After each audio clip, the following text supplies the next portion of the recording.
And action! Welcome back to Sun Devil Central. I'm Davis Clevin. And I'm Frank Sacatelli, and here's your latest Sun Devils update for the third week of October. Last Friday, a Vista del Sol employee was taken into custody for stabbing one of his coworkers in the shoulder with a kitchen knife. In other news, Ebola. It's everywhere. Run. ASU is banning face paint at all athletic events because it's considered politically incorrect now. Ebola. Anyone can get it. ASU has also banned tailgaters from participating in many drinking games and has completely outlawed kegs. Ebola. It's in us. Read that wrong. It's in the U.S. ASU has also banned tortillas from making an appearance at any sporting event. Tortillas have been making an appearance since the starting of fun, and now they are outlawed from any ASU game because they were reportedly being used as frisbees and being thrown onto the field. It's a pretty impressive range on those things. Anyways, Ebola. It's on its way right now to come get you. But seriously, this whole Ebola crisis has blown way out of proportion. Yes, in other countries it is a serious problem, but in America, only a small percent of that small percent of the people that are infected have not recovered. Nevertheless, this is still a very serious issue and dangerous, so make sure to focus on hygiene, cleanliness, wash your hands, and try not to touch other people's blood with your blood.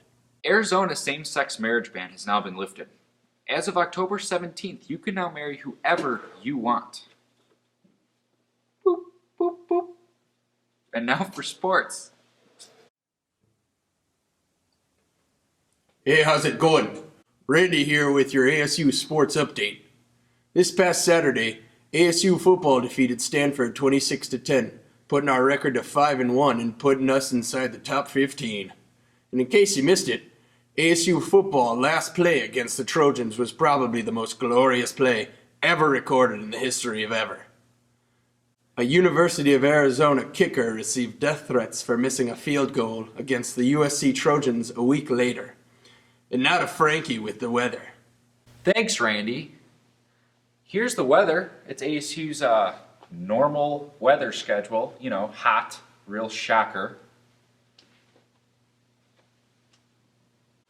It's going to be 90s all week and not very moist.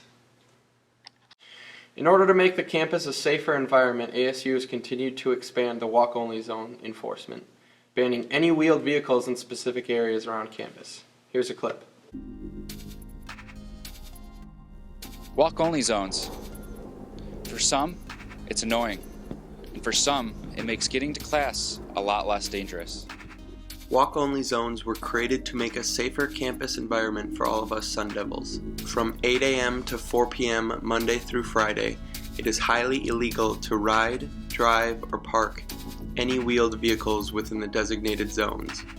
Citations may be handed out to any criminals violating said walk-only rules and regulations. Walk-only zones were first incorporated in the fall of 2013 with Phase 1, and in the fall of 2014, we saw the biggest walk-only zone impact with Phase 2, which restricted all of Palm Walk.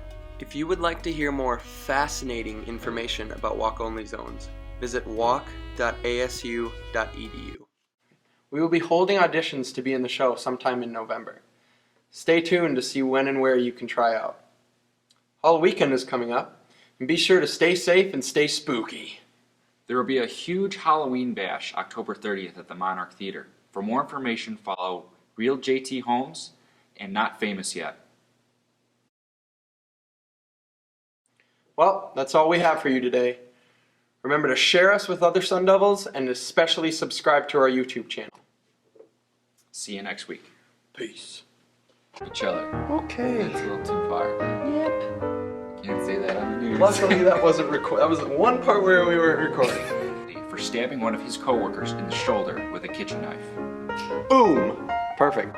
I hate when the record button starts because you just change into a completely different person. Okay. Ebola, Ebola, Ebola, Ebola, Ebola, Ebola, Ebola, Ebola, Ebola, Ebola, Ebola.